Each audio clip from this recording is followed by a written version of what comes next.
Alright, so this is where we last left off, with me in the scenario selection area. I don't know if there are actually borders to this world. Okay, seems like this is just one big black box and there are walls. So, the scenario I have decided to go with first is Edgar and Tara's scenario.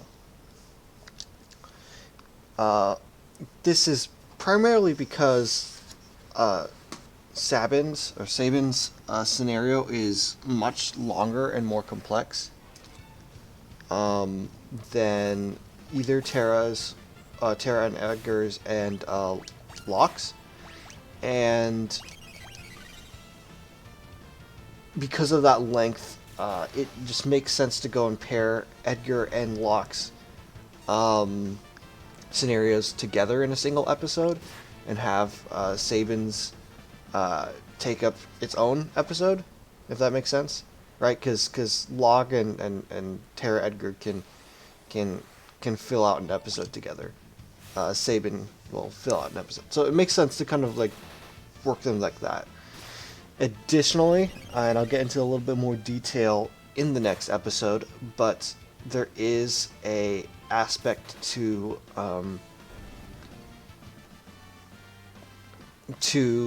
Sabin's scenario that I kind of like. Like I said, I'll go and explain this a little in more detail. But Tara and Edgar and Locke scenarios go and impact some aspect of Sabin's scenario very minorly, but it is an effect that I will be taking into account. So it's something that I kind of want to address during Sabin's scenario. I don't know. Okay, sorry. I just woke up. I'm a little bit. I don't want to say groggy, but so they may have changed the map just a little bit. Now that I think about it, because you can see the river where you can actually see the river that the raft takes. Kind of. Oh, can I bring my mouse in? Yes, sweet. You can see the river that the path of the river takes, right? And then there is a fork in the road, one of which heads right, and one of which heads left. Now, of course, Tara and Edgar have headed left. Sabin has headed right. Maybe this was in the older versions of the game too, and I never noticed this, but that's a pretty neat thing.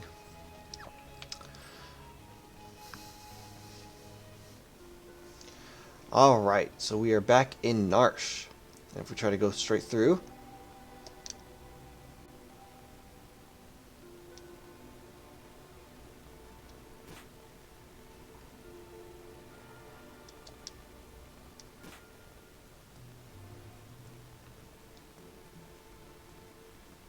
That's why I can't stand men.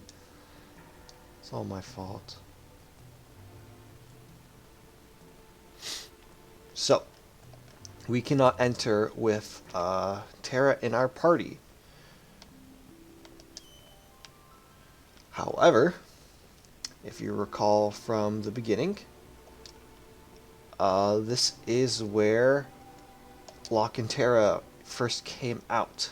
So yeah, when Locke first rescued me, we came out of the mines right about here. He fiddled with something.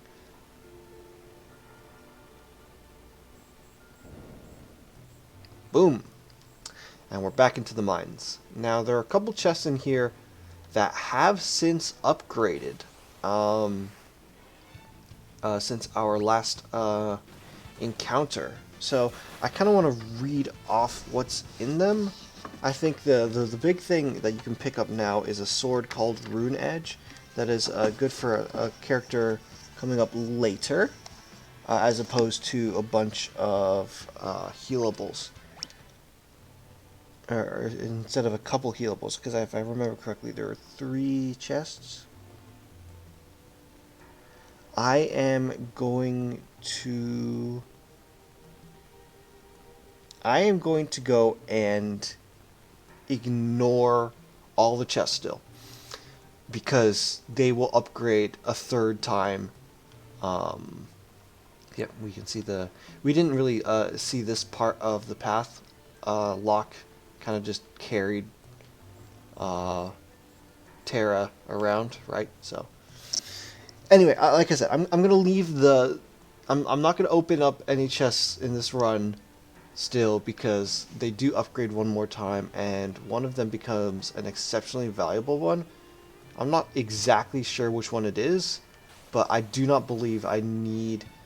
Um, I don't believe I need any of the items that they could currently have. Now, the wild rat, I believe, is actually a new enemy. Um, and Valier is a new one as well. So I'm actually going to go and spend a little bit of time just kind of moving back and forth and making sure that I get all the encounters and formations here. So I will go and cut that out, and I will go and be right back.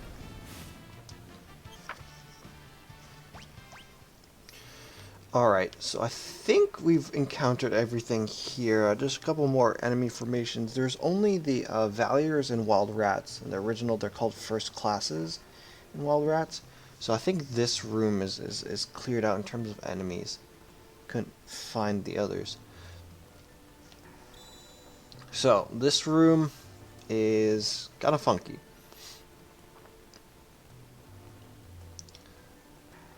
This light comes around and shows you which way to go.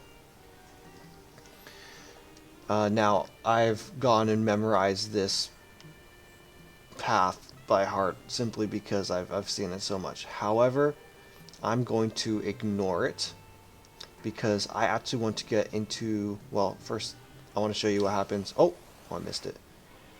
So there are enemies here that we have not seen yet. And of course, I have an obsession with seeing all the enemies. So these guys, I think, are unique to this area. But the Spectre...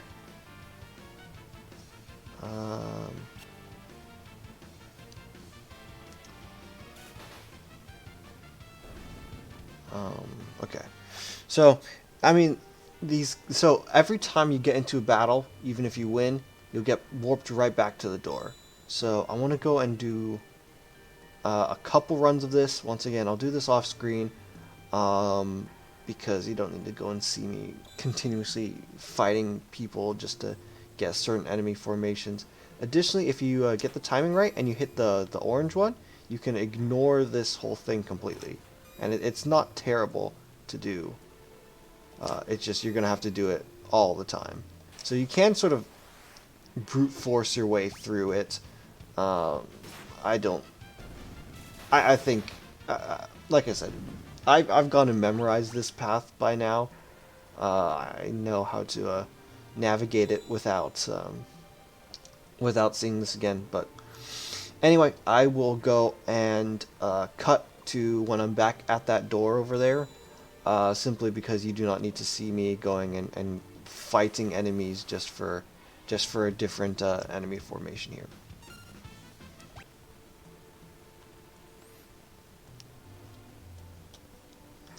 Alright, so here I am. I've navigated to the door. This room's a little bit annoying simply because it just warps you back to the beginning every single time. Alright, so this is where we first met Terra. If y'all remember. These are enemies we've already seen before. These are simple. I want to just double check that I don't know what the name of it is, but there is one. There are one or two enemies that we first encountered. I don't think we need to re-encounter them, to be honest, but I just want to make sure that they are still available right now. So yeah, there are a couple chests here that I have not picked up. Spritzer, okay. So yeah, we can go and see these. I may not, I may have missed this enemy formation, for example. I know I'm being really anal about all this, but it will maybe won't make sense, but the reason for it happening is coming up soon. This is where we first protected Terra with the three parties. Are there no encounters here? In this room? Maybe there aren't any encounters in this room because of the three-party system that they had going on. So this right here is where all the Moogles who helped Locke earlier, so where they live. You can talk to any of them. They say Kupo. Kupo. Except for this one over here. This one over here is a little bit weird. Kupo. Po! Alright. So, yep. We got Moogles. This chest I'm not opening. So this is the third chest, I believe, in the Narsh Caves. And I'm not going to open it. After you're done, you kind of pop out in through here. This is sort of like a one-way door. But yeah, here are the two chests that I ignored the first time. Aha, there we go. There's a bandit. Alright, so I think that's 2, 3, 4, 5. Or 2, 5, 7. Yeah, so these are all... I've encountered all 7 enemy types here, I believe. So I am just going to go and continue on.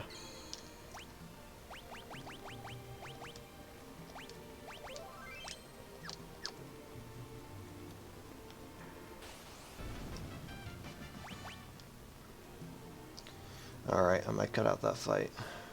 Future self, go and cut out that fight. Alright, so this is the bridge that we first started, and now we are entering the back of the other old man's house.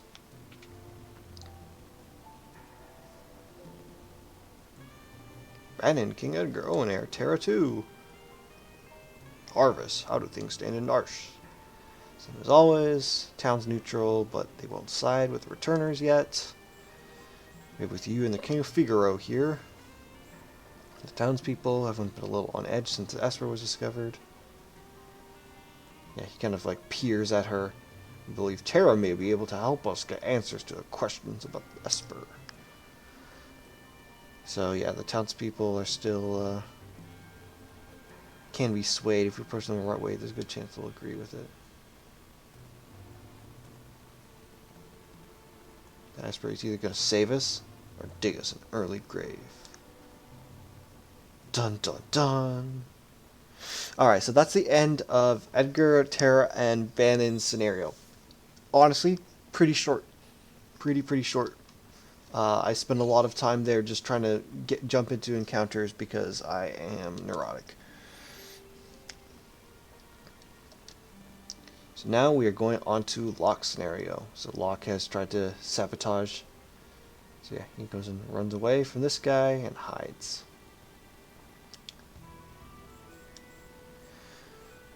So, if you remember, this area right here is where Duncan's wife lives.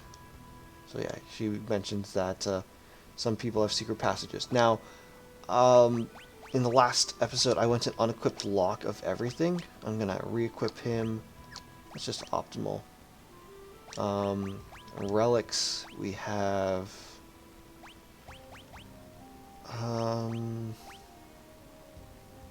why not?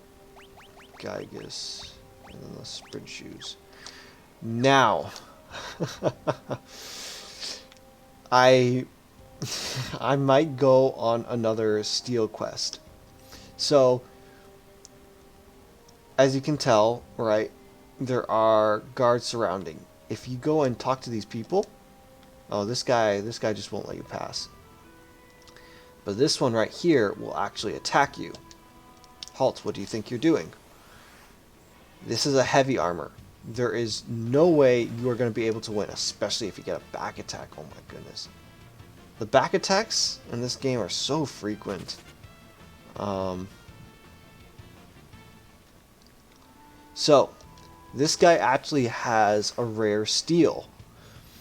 Now, this guy can also deal out 100 damage.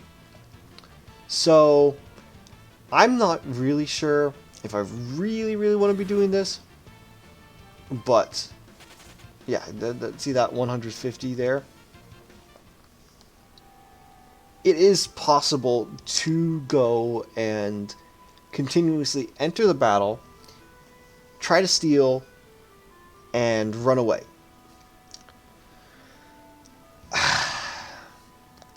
In my previous sort of like test playthrough of the original game, that is what I did.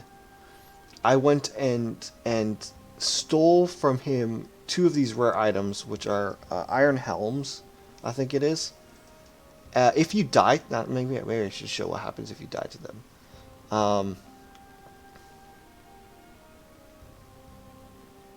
But if you die to this guy, you just get reset at the beginning of Locke's scenario. Oh my goodness. The back attacks. Well, I mean, we're trying to die, so.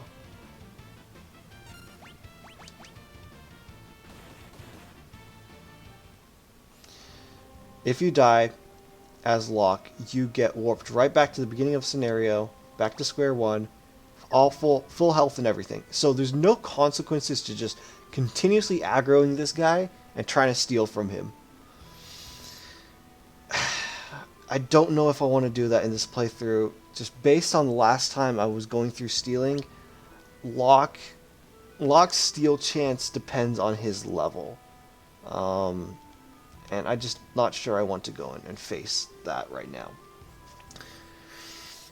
Additionally, you can actually go and kill those heavy armors. If you manage to kill that, you will still end up warped right back to square one. I do not believe there's any benefit to engaging that guy unless you are steal scumming like I was mentioning. Alright, so if we go and talk to this guy, I don't like talking to strangers, bring some cider. So, I don't know if you remember last time we were here, but we were following one of the merchants, and that merchant went and delivered him cider. If we go into the item shop, stay away from those armored soldiers, they'll kill you just for talking to them, yeah. We can go and buy up, wow, 52 potions, jeez. A real steelaholic. And most of those must have gone through stealing. You're that infamous thief, Locke, aren't you? Oh, now that was just plain rude. I'm a treasure hunter, and don't you forget it. So, there are a couple people that have unique interactions with Locke in his scenario. There's the merchants, and there are going to be, like, recruits, I think they're going to be called. But you can go and steal their clothes. And if you steal their clothes, you adopt their sprite. And you leave them naked.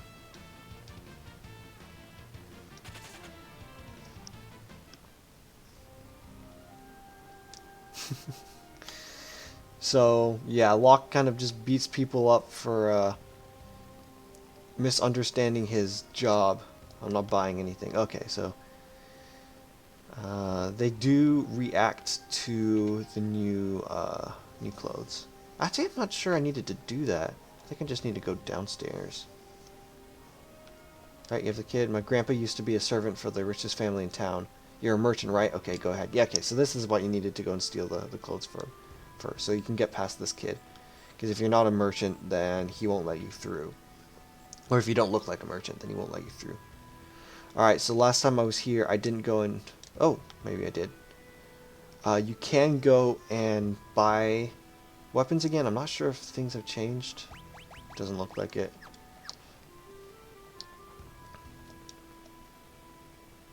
Those low-ranking soldiers in green love to start fights even though they never win. They're so slow, you can steal the clothes right off their packs. So yeah. So there are a couple of green soldiers here, and the hints are pretty obvious. You are supposed to go and find one, like this guy over here, and fight him. Cadet, not recruit. Okay, so they have changed the name. Once again, you just steal from them.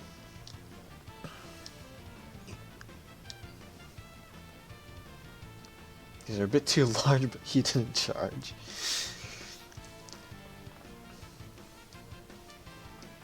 And he goes and runs away.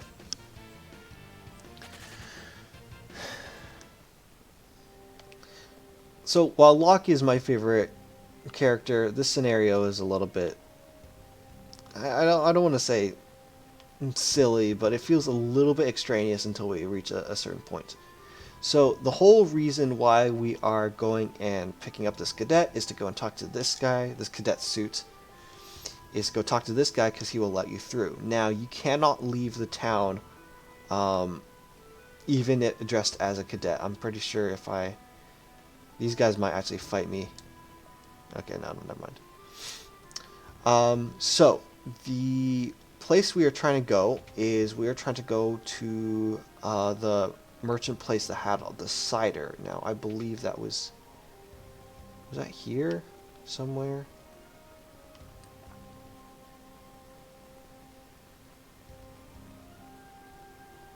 No. I think I passed it, because... So this is the inn, right? There's the bed, but then there's also the pub. And those two are... Oh, wait, was it on the right side here? Yeah, it was. Terribly sorry, I just ran out of everything I had to sell. Okay, so I guess you can beat this guy up. That dialogue, those dialogue options were different than the original. So I don't know if this encounter is necessary for progressing.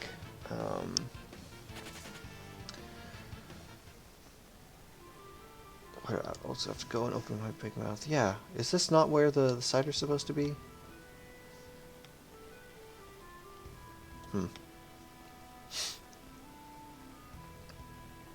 Oh, no. Over here? Or is this lead out? Yeah, here we go. This is the right one. Alright, so what you can do is... Hey, you came to steal my cider, dude, you dirty little thief. Oh, don't call him a thief. So I think you can just steal from this guy too, and it counts as beating him up.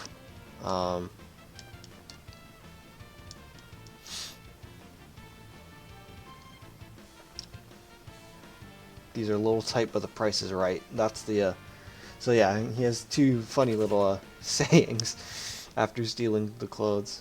So yeah, there we go. That's all we needed. We just need to go and steal from the guy. We don't need to go and actually attack him. Not that they're like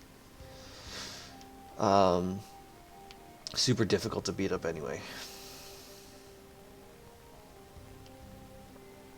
Alright, so now we can go over this way. Did I miss an item here? Okay, no. And now we can enter back through this way. You talk to this kid, once again, because we're dressed as a merchant, he lets us through. And I think that's the last interaction we need with the clothes, basically. Ah, cider, glug glug. Secret passage? Well, yes, there's a tunnel from here to the mansion on the north end of town. Go downstairs and tell my grandson the password. It's, I forgot. I don't know if there is a hint system to find out the password. The password is courage. Okay, that was a 1 in 2 chance. I know it's not failure, but Rosebud. I think in previous games it was called Wild Rose. Anyway, yeah, courage is the right one. I think you can kind of guess and check that. They'll if you get it wrong, the kid will kind of like send you back a couple rooms or a little ways, and maybe you have to go and pick up the cider again or something like that, but it doesn't like reset the scenario entirely. Alright, so there's a secret passage here that leads us to this big house at the top, and you can just head back and forth as much as you like. Does it stay? Okay, anyway. So, if you remember, this is the house of the guy who, well, he was writing a letter to someone, and we'll kind of see how that all played out. So you could have picked up the Phoenix Down and the elixir I just picked up previously. These items might upgrade, but I don't think they upgrade into anything that much more valuable. So The Imperial troops have turned this house into their headquarters. Alright. So now we're just sneaking into this guy's house. If we go into here, this had the 2 kids. Wind the clock, wind the clock. That was just a jump rope rhyme. So this girl was the one who mentioned General Leo before. Clang, clang, clang, clang, a Magitek armor. That guy. That kid hasn't changed. And talking to him, kids are driving me nuts. Yep.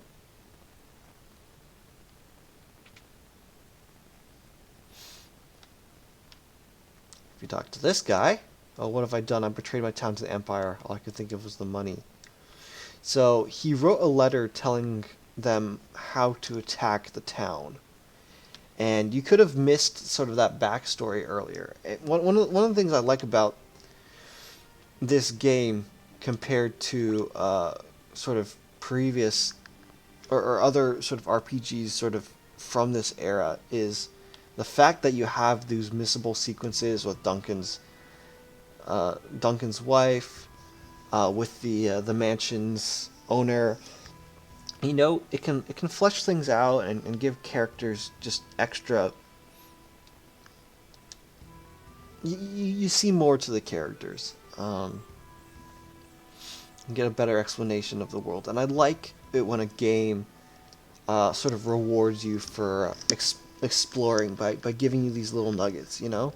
I like when a game allows you to, or kind of, I won't say encourages, but allows you to go off the beaten path and gently rewards you for it. You know, you don't want them to totally push you away from things. So this is Celeste. I forget what information these soldiers are provided. Mighty Celeste has fallen. Not so far as those who use their strength to oppress the weak. Quiet. Alright, so in one of the original games, the soldier actually hits Celeste. And right there, it seems as if she kind of just shrinks away from him. So this is another change similar to the. This was kind of minor. I only noticed this when browsing the Steam forums, but there was a salute that a bunch of the Imperials were making. Previously, it was only 1 arm up, and they changed it to 2 arms up. So they've changed the animation in the Pixel Remaster for a couple of things, and one of them is this. So we cannot proceed without talking to Celeste. So we're going to go and remove her bindings. And you are? Name's Locke. I'm with the Returners. General Celeste. Oh, that's the dog feeder going off. This is the early morning that I am recording this, which is why I was yawning earlier. So yeah.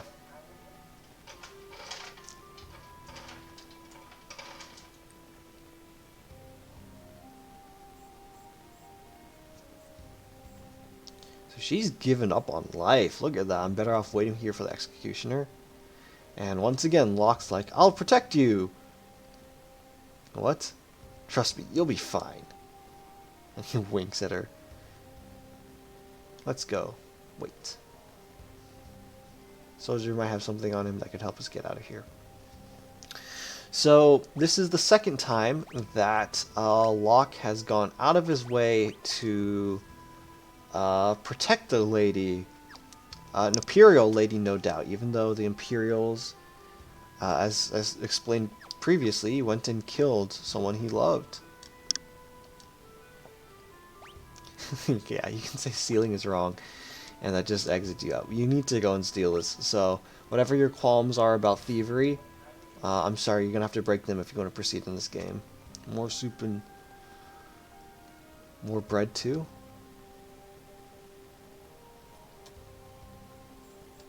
And some bread, too. There we go. Alright. Glad to know I still remember some of the lines. Alright, so here is a save room. You'll notice that Celeste started out without any weapons and stuff like that. I went and equipped her because we will be running into fights pretty soon. I'm going to save these to different scenarios right now. I'm probably going to overwrite both of them at some point because I think I've been pretty thorough with everything. So if you take the clock key and you go to this clock, oh no, not that one, that one's ticking. If you go to this clock, because this is the clock that isn't ticking, and you wind it, that opens up this secret passageway. Now in here are a couple of special items. So I'm just flipping through my guide, make sure I have this. Though it seems like, so there are a couple of invisible passageways, but it seems like, yeah, there we go. So this reveals them to you. These items, even if they upgrade, I don't care. I want whatever's in them for Celeste right now.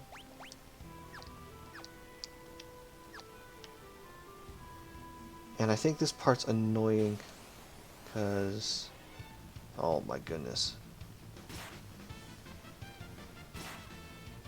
So Celeste is kind of like Terra. Celeste has access to magic. She also has this command Runic, but I'm not going to waste my time with it. Whereas Terra had fire magic, Celeste has ice. I am going to be using Blizzard to just clear these guys out, because these guys, in previous playthroughs at least, they've been a little bit annoying.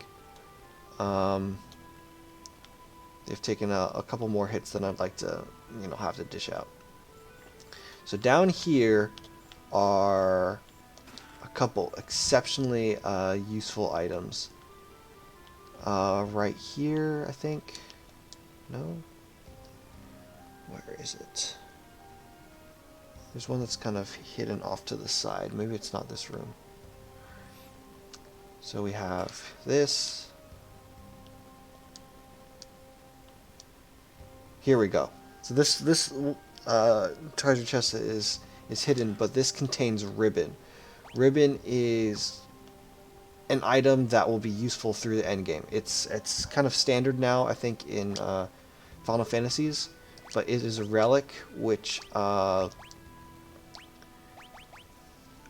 prevents all status ailments, which is just exceptional. Like this is an item that I think is it's just really good. You should pick this up, I guess. That's what I'm trying to say.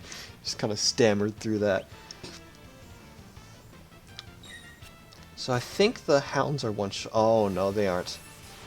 And Celeste wasted her or didn't use her magic to its most efficient use. Oh, well, vector hounds can sometimes flee, so it doesn't really matter. And I think the last area we want to go up is here. More vector hounds. Celeste goes first. Gonna wipe one of them, right? Okay, and then lock. Oh my goodness, now you do 200. Well, okay, that was a back attack, so anyone in the front row technically becomes the back row. It makes sense that Locke wasn't able to beat them up. Alright, so basically these items here are used to go and equip Celeste decently. If you did grind out those iron helms from the soldier there, you could equip both Locke and Celeste with iron helms, and they would be much stronger than the plumed hats that they're currently wearing. So that is the reason why I would go and grind to go and steal two of them.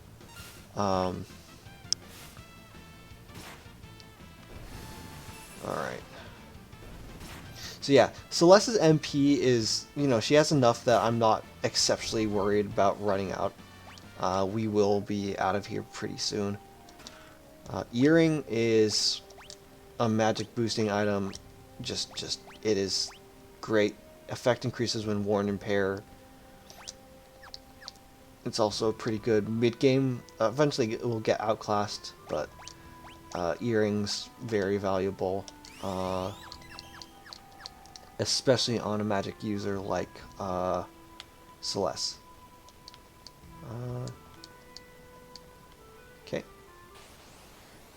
I knew the area was there, but... So, in the original, the basement to Duncan's house, where right Duncan's wife is staying at the house, there's a basement that has that save point in it. Oh my god, a critical hit. Nice job. You could actually see the basement of that, the basement of Duncan's house, kind of below here. I think they've gone and hidden it from this and hidden this area from the basement in Duncan's house so that it doesn't confuse people and make them think that you can access the two from each other, because you cannot. Why are you helping me? You remind me a lot of someone. What's the matter anyway? I'll be because I want to. So this is why I like Locke, right? He's a straightforward character. He doesn't need a reason to be noble or anything like that. He's just overall a good guy. Celeste is another of my favorite characters in this game. She kind of becomes like another... She's one of the characters that are more main than the other main characters, you know? She kind of takes a spotlight eventually. These two are... I mean, I guess it's a bit of a spoiler, but there's a bit of romantic tension that develops between them. And I love their pairing. I love them as a couple. I think it's great. The affection they show for, like, it's not ever mentioned explicitly that they're, you know, an item, but anyway. So, South Figaro Cave. Once again, I'm going to ignore all the items in here. Right, there's that chest over there. And there are new enemies in this area, so that's going to mean a little bit of grinding on my end to make sure I see all of them. I think the bears that I was expecting previously are now here. Cast stop on me? Really? It's lame. So Celeste's attack power is actually pretty strong as well. She is just at this moment just overall very strong unit. I don't think she holds a candle to Sabin and Edgar simply because those two just have screen nukes at this point, which is unfair for all the other characters who do not have screen nukes like Log. But, yep, so go and beat these guys up.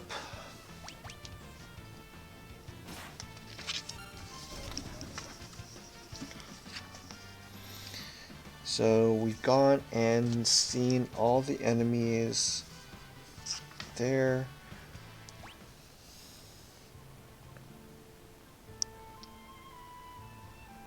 Huh, okay, the Ultimania guide, or the Ultimate Strategy guide is missing one of the enemies that's going to pop up here. Because there's Acrophes, and Primordites, I think they were also called, right? But there's also supposed to be an encounter with gold bears.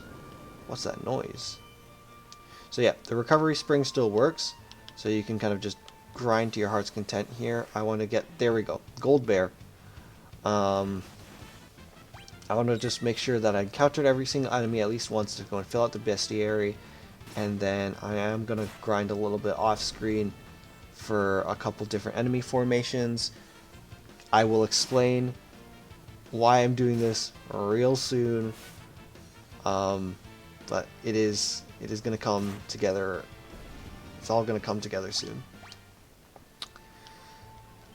Alright, so I'll meet you back here once I'm satisfied with with all the enemy formations I've gone and encountered. Alright, I think I don't think there's many more formations for me to go and kind of look at, so I'm just gonna continue onward. Heal up with a recovery spring, and remember we are hearing a noise and seeing some rumbling.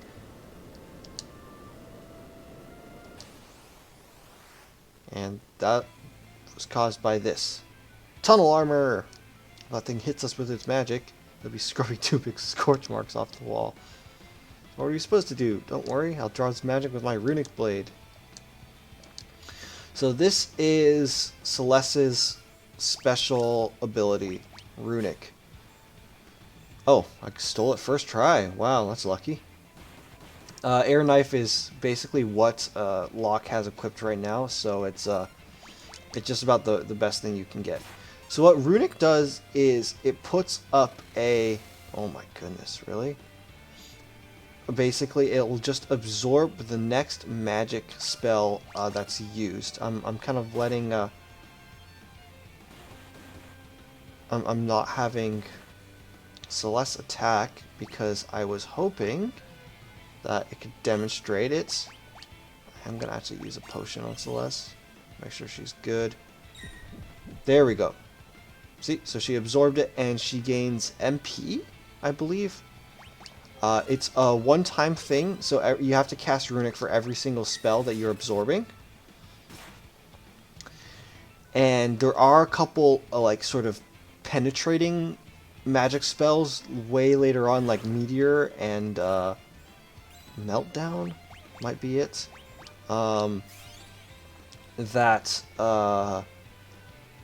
That can pierce through it. However, basic fire, Firaga, Blizzard, Blizzara, Blizzaga, I think even things like Drain and Osmos, she can go and absorb. She can just act as like a magic lightning rod, basically. And, oh my goodness. So she, I got the timing bad on that, right? I used the ability, which reset her runic status. And then they hit me as she was prepping to go and cast the next one. That was a bad timing. But as you can see by the damage that it did, it's kind of necessary in this fight to go and use Celeste's runic ability there. Alright, well, we got an elixir from that guy. Alright, so we left. I think the one thing I probably may have wanted to do was remove the Gigi's glove from Locke. But anyway, we will see why I wanted to remove that in the next episode, where we go into Sabin's scenario. I will see you then.